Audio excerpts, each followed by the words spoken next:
God is watching how you respond. Not when life is easy, but when you're triggered, when you're ignored, disrespected, tempted.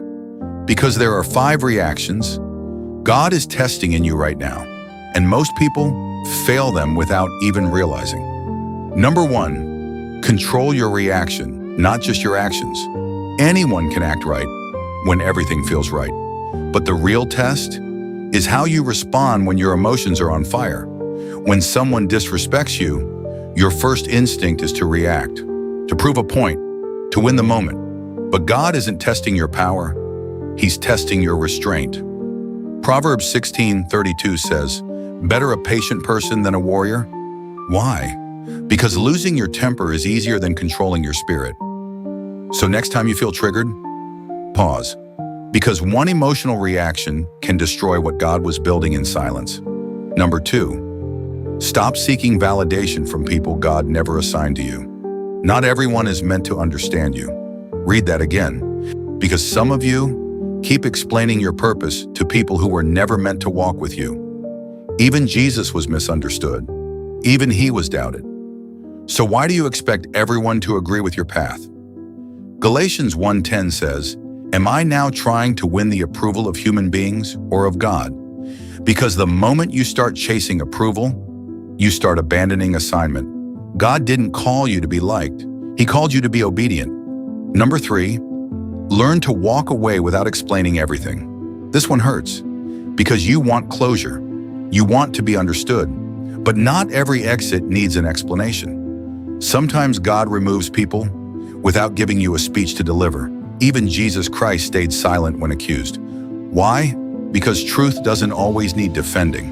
Sometimes your silence is your protection, and over-explaining is just another form of insecurity. If God told you to move, move. You don't need a committee to agree. Number 4, stop entertaining what you prayed to be free from. This is where most people fall. You prayed for discipline, but you still feed distraction. You ask God for focus, but you still open doors that break it. The truth? Your mind is not confused. It's compromised. Because what you repeatedly entertain eventually controls you. That's not temptation anymore. That's permission. So if you're serious about change, you don't just pray differently, you act differently, because God won't remove what you keep choosing. Number 5, learn to be consistent, not just motivated. Motivation is easy. It comes and goes. But consistency, that's spiritual maturity.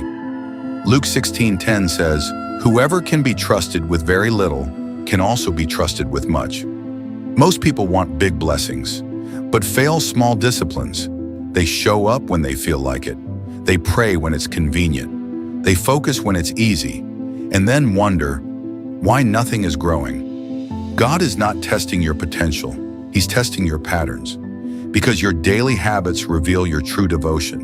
At the end of the day, this isn't about perfection.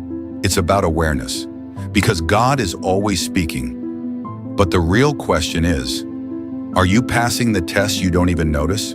So before you react, before you explain, before you go back to what broke you, ask yourself, is this helping me grow or pulling me away from what I prayed for?